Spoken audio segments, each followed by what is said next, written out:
YouTube, y'all become with mysterious objects that appear out of nowhere, then just vanish. But before we even get into the video, nigga, is this like we like in the Dragon Ball universe? Like, is this like where Goku and like who else, bro? Piccolo fought, my nigga. Where are we? What the fuck? But hey, let's go ahead and get into the video. Welcome new people, new subscribers. Let's get to it.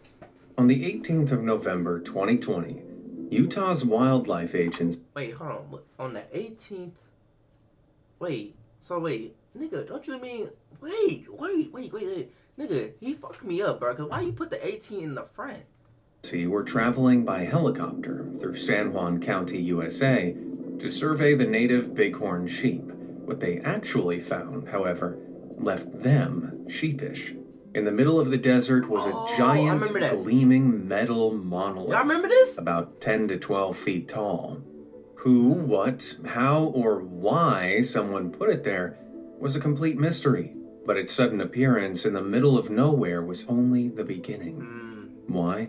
Well, stay tuned as we take a look at what happened to this mysterious monolith and a lot of other objects that appeared out of nowhere before vanishing without explanation. I love videos like this, bro. Shout out to bro. Once images of the monolith began circling on the web, comparisons to Stanley Kubrick's 2001 A Space Odyssey, which also features a weird alien monolith, came rolling in. Whether the Utah monolith was put there by aliens to make us feel smarter remains to be seen. Though, if it was, it hasn't worked. What was figured out, based on Google Earth imagery, was that the Utah monolith was installed sometime between August 2015 and October 2016. I don't know what's a bigger mystery. Yeah, that's a this big monolith, or how we ever coped before Google. However, 10 days after the strange object's discovery, onlookers hoping to see the alien artifact with their own eyes found that it had vanished. What? So, who removed it? Was it extraterrestrial forces taking the thing back to their own galaxy? I didn't hear about that. Fortunately, no. Instead, it was a group of men who scrapped the sculpture, led by sportsman Andy L. Lewis. The team's beef was due to the monolith attracting curious tourists who were inadvertently damaging the landscape. Certainly a noble cause. That isn't the end of our monolithic mysteries, however. Just 10 days later, on the 27th of November 2020, a similarly strange sculpture was found in Batca Domne, Romania, only to vanish overnight, days after its discovery. This was not the last sighting. Throughout 2020, 200 more monoliths appeared all over the world. It became such a sensation that on Christmas Day in San Francisco, locals woke up to find a monolith made of gingerbread. See now we getting crazy, bro. What are we talking about? Gingerbread? Nigga, come on, bro. Looming over the city. For all the creative copycats, though, it's still unknown exactly who erected the original Utah monolith, or why.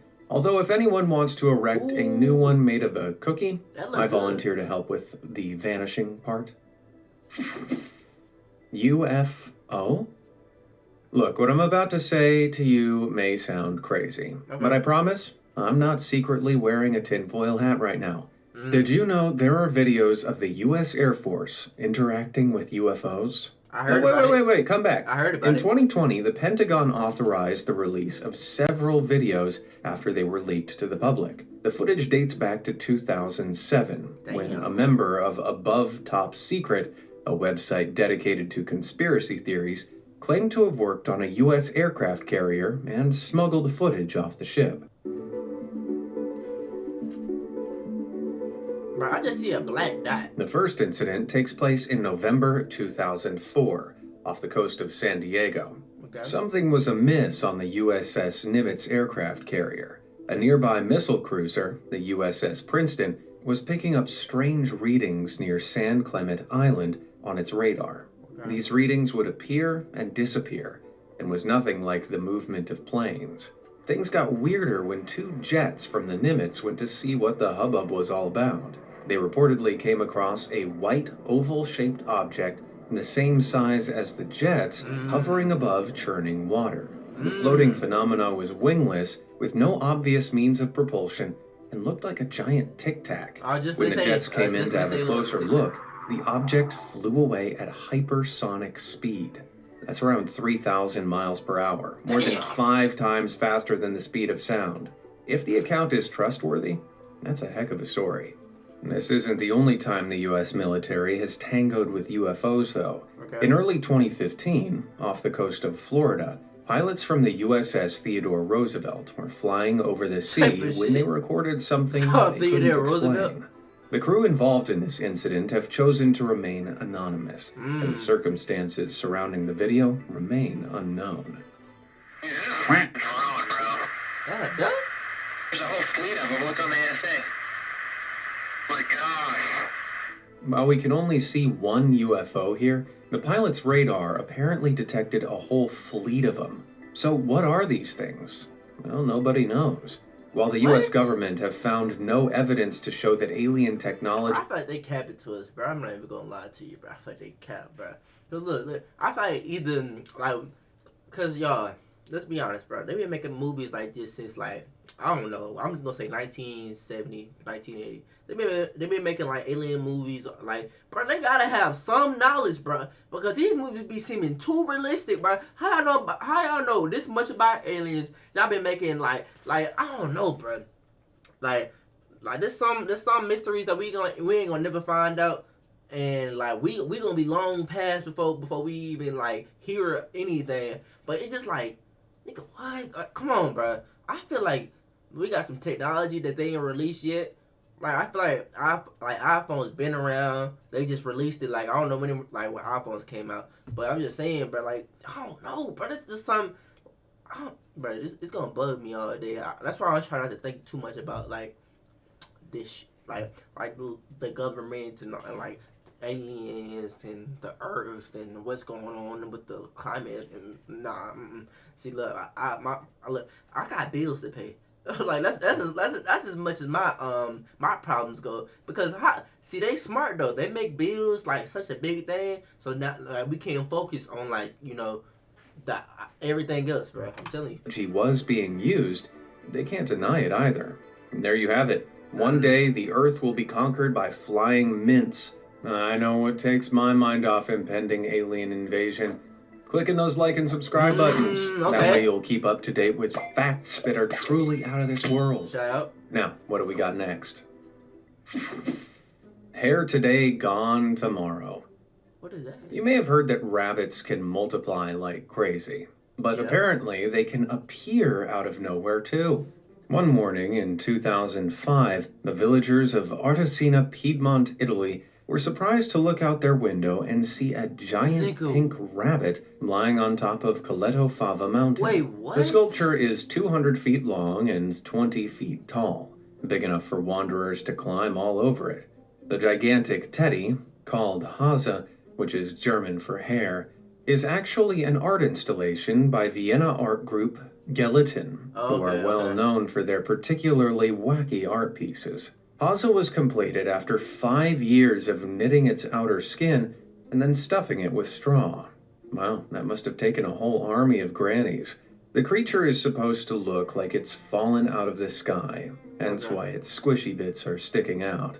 While the group expected the art to remain until 2025, the lumpy lagomorph started disintegrating Oh my at God. an alarming rate. There were no plans to But duh, nigga, why would you put straw in there? Like, but it gets wet. I guess, bro. People don't. I guess. remove or save the bunny. Grass began to sprout of its knitted skin, animals foraged inside its body, and it began to ooze brown slush. By 2016, Yeah. it had pretty much disappeared. Yeah. If you look at the hill today, you might never know that a giant pink rabbit was ever there. I mean, my nose. Ollie Janka, a member of the art group, said the decay was part of the point. You could climb upon the rabbit and feel like a maggot in its flesh. Nigga, And then you were what? so happily transformed into a fly, then float away. Honestly, I wasn't planning on visiting the site of this thing, and I'm definitely not going now. Gone ballistic. These days, all sorts of trash washes up on the beach. What is Bottles, that bad? plastic, paraphernalia, If y'all grown doing this shit, bro, what is y'all niggas doing, bro? Get y'all life in order, bro. Why is y'all throwing all this trash in the ocean? Not even like I'm not even finna come from like a save the world type of standpoint. Nigga, just be an adult. Why is y'all throwing trash away in the ocean? You're grown. This is like you can't buy a trash bag, bro. What is y'all doing? Beach. Bottles, plastic, paraphernalia.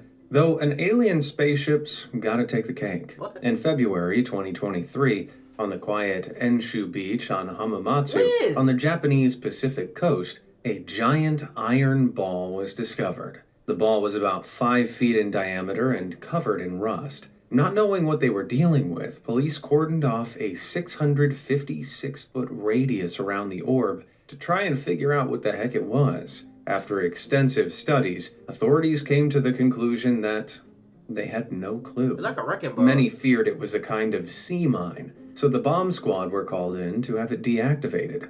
Though these worries were put to rest when X-ray scans showed that the sphere was hollow. Speculation as to what the ball could be ranged from a Godzilla egg to a crashed spaceship.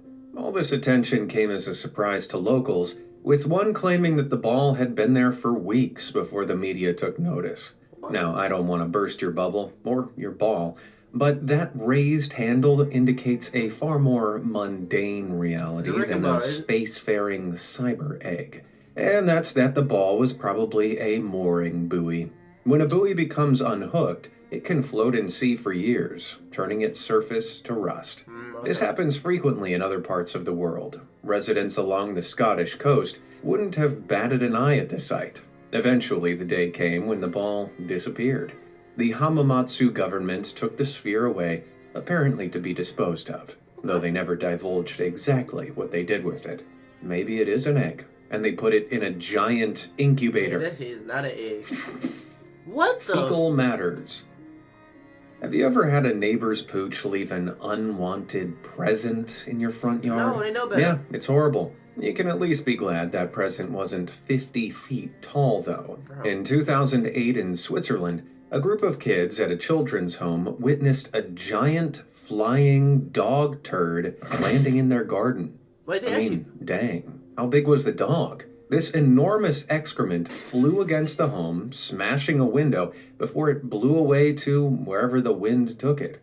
The colossal crap is an artwork called Complex YouTube doesn't like that word. So let's say stool.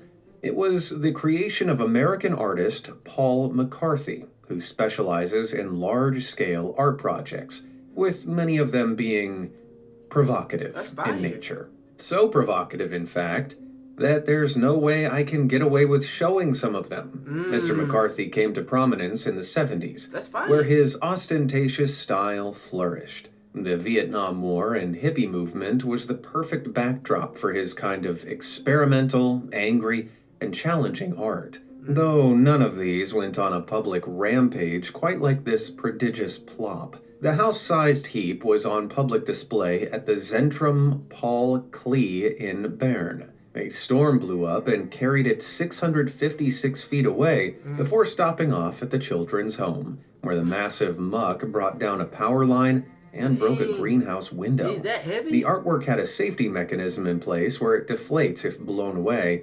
but it clearly didn't work. It's a good thing it didn't land on anyone's house. Imagine trying to explain that to the insurance company. They'd think you were full of bullshit. Stool.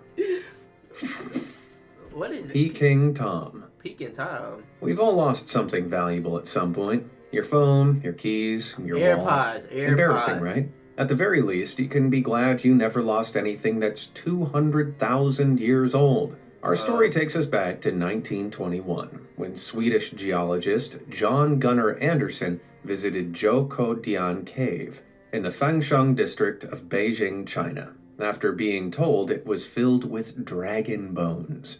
Intrigued, Anderson and others began to excavate. 200 fossils of the ancient Homo erectus pekinensis, also known as the Peking Man, who could have looked something like this, were unearthed.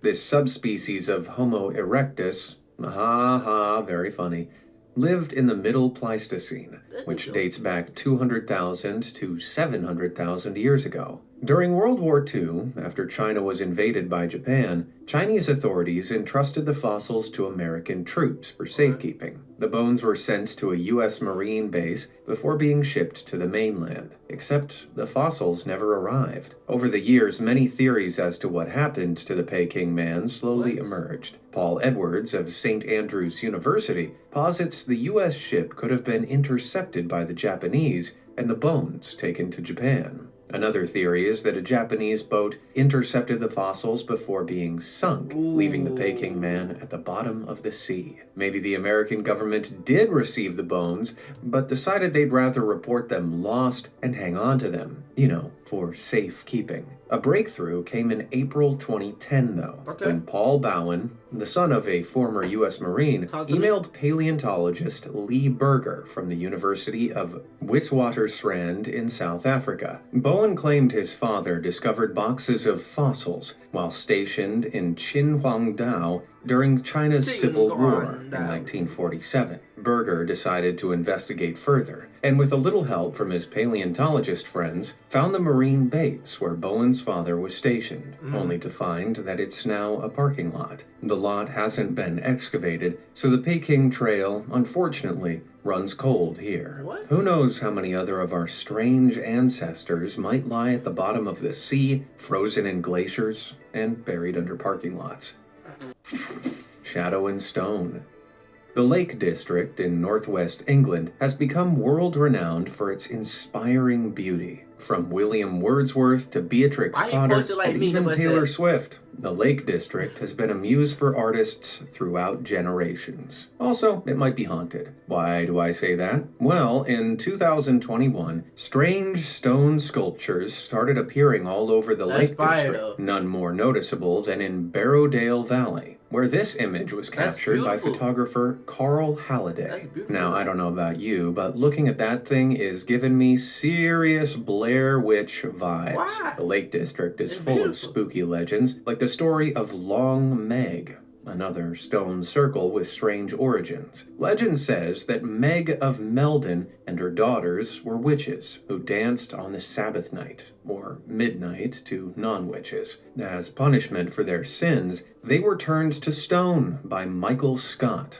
No, not the main guy from The Office. The Michael from legend was a supposedly powerful wizard. So, was there some sort of magic ritual going on with this stone monument? Probably not. But no one knows for certain who created the sculpture. All this secrecy has earned the unidentified artist the nickname the Barrowdale Banksy, inspired by the anonymous graffiti artist. Clever, huh? The statue was crafted from slate, a stone local to the area, and it isn't held together by magic either. A wooden frame was likely used to arrange the pieces, creating a circular structure. The media decided to keep the exact location of these sites a secret, to stop walkers attempting to climb dangerous footpaths. Wow, even British news is polite. A year later, 2 walkers wishing to see the circle found that it had completely collapsed. I guess this sculpture's fate wasn't set in stone. Okay, bar. Spear today, gone tomorrow. According to the Bible, when Jesus was crucified, a Roman centurion stabbed his body with a lance to see whether he was still alive. That centurion was later canonized as Saint Longinus, which to me seems like it's just rewarding poor behavior. The spear has become one of the most sought-after Christian relics, up there with the Holy Grail and the Ark of the Covenant. So, where is it? That story takes us back to the ancient city of Antioch. Where is it? In the Hatay province of what is now Turkey. It was June 1098, during the First Crusade. The Christian army had captured the city, but were shut in by Turk. That pick was hard as hell. Hold on. That pick hard. Bro, I ain't gonna lie. Bro, that was me, bro. I would have told him to, hey, paint this again, bro. This pick hard as hell, bro. What? So, bro, why y'all think the Instagram caption would be for this picture, bro? This pick is tough. And y'all see Shawty in the back, bro. Like she like, bro over there. Bro, what's the crazy bar for this? Hold on. I'm trying to think. Hold on. I can't come up with nothing out of the top of my head, bro. See, I'm the type of nigga to come up with a caption like in 10, 15 minutes. I gotta sit down and I gotta look at the picture for a cool minute, and we ain't got time for that. So let's get The back. Christian army had captured the city, but were shut in by Turkish and Arab forces. Supplies were running out and morale was running low. One of the soldiers was Peter Bartholomew, a scruffy peasant from Provence, France. Peter claimed that Saint Andrew had appeared to him and revealed the Holy Lance's location. Peter told his superiors, who surprisingly believed him. They ordered a search to be conducted, and on the 15th of June, Peter led the soldiers to Antioch's Cathedral of St. Peter. After a day of digging, Peter leapt into the hole and re-emerged with a piece of iron that he claimed to be the lance. The soldiers reportedly took it as the real deal. With renewed morale, they eventually fought their way out of Antioch. This unlikely hero eventually became a spiritual leader of the Crusaders, but quickly let the power go to his head. After ordering naysayers to be executed, his followers began to doubt him. To prove his and the lance's worth, Peter subjected himself to ordeal by fire What does that on mean? April 8th, 1099. Ordeal by fire was common in the Middle Ages. that? A suspect was burnt, and their innocence judged by the extent of their wounds. A good What? system, I know. The Crusaders lit 2 fires next to each other, and then Wait, he volunteered for that? That nigga was standing on big business. Fuck it. Man, I would be like, yeah, I'm lying. Bruh, no, I'm not. No, I'm lying. I'm lying like a motherfucker. But hey, yeah, you right. I was lying. My bad. Peter walked What? through holding the lance. Stories differ on what happened next. Some claim that Peter was fatally burnt and died on the 20th of April, 1099. Okay. Others say that he was unharmed by the fire, and that his death was caused by an enemy ambush once the ordeal was over. Either way, once Peter died, the lance was discredited, then lost to time. Of course, being a highly prized religious artifact isn't the only lance of Longinus. Some claim that it's in the Vatican, the Armenian city of Vaashapat, and even in Vienna. How many spears did this guy have? Diamonds aren't forever. Have you ever wanted to dress up, even if it's not really necessary for the occasion? Well, that's what Duke of Burgundy Charles the Bold did That all nigga like the the nigga time. off of Star Wars. According to legend, Charles wore the Florentine diamond, a beautiful and priceless gemstone, into the Battle of Nancy That boy was in flexing mid-battle? 1477. Heck, just because you're going to slaughter your enemies doesn't mean you can't look fabulous doing it. Hey. The Florentine diamond was said to be an asymmetrically octagonal shape with a citron tint and weighed 139 carats, which is roughly an ounce. Unfortunately for Charles, he was slain in combat.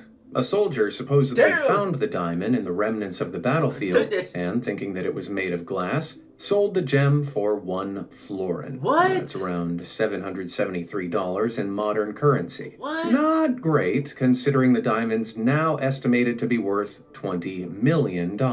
However, the story of Charles What? and the scavenging soldier is likely just a tall tale. The first historical reference to the diamond comes much later, in 1657, when French traveler Jean-Baptiste Tavernier described a large gem owned by Ferdinand II, the Grand Duke of Tuscany. That The nigga diamond was ugly as hell. reportedly the largest in Europe at the time, though no one knows exactly how Ferdinand got the thing in the first place. Okay. What we do know is that by 1743, the diamond was owned by the Habsburg family, a royal family, and became a part of the Austrian crown jewels. That is until 1918, when World War I came and spoiled everything. When the war ended, so did the Habsburgs' empire. The diamond was supposedly set into a brooch and smuggled away to Switzerland, where the family were exiled. Ever since the family moved, its whereabouts are unknown. Did the Habsburg family lose it? Was it stolen?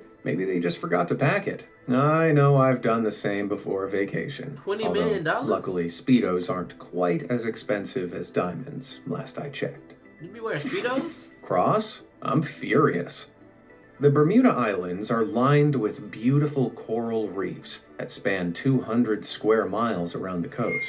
As a result, the place is littered with shipwrecks. In fact, Bermuda is the shipwreck capital of the world, I didn't even know with that. more wrecks per square mile than anywhere else on the planet. Why? All this sunken loot makes the island waters an ideal place for a bit of treasure hunting. And one particularly intrepid hunter was Teddy Tucker. In 1955, Tucker discovered a ship, possibly the San Pedro, which was a Spanish vessel brought down by a hurricane in 1594. Swimming amongst the forgotten wreckage, Tucker began to find pieces of gold. The most precious of all was a 22-carat cross. The treasure measured 3 inches by 1.5 inches and was embedded with 7 green emeralds. The British Museum valued the cross to be worth $200,000. I need that. That's nearly $2.3 million in today's money. What? Hoping that the treasure would stay on the islands, Tucker sold the cross to the Bermudan government for half the British estimate. The Tucker Cross took center stage at the Maritime Museum in preparation for the arrival of Queen Elizabeth II. I ain't gonna lie, this was by far the worst fucking look to ever have in history, bro. Why was niggas dressed like this, bro? Like, who thought this was a good idea, my nigga? Like, this is terrible. Like, I ain't gonna lie, bro. Like, how y'all niggas, how is y'all racist with this, bro? Like, y'all can't tell me shit, bro. I ain't gonna lie, bro. What is this? This is by far the worst hairdo, like, ever, period. I don't think I ever, like, even a mullet, everything is better than this, bro. What is this? This is terrible drip. I'm not gonna lie to you. Like, look, this is worse than, like, going to the barbershop and getting a skint fade, bro. Like, I'm not ever gonna lie.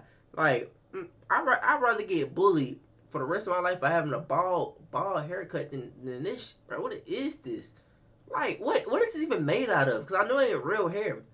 And Prince Philip. And then y'all be having a nerve be talking about some weave. Man, what?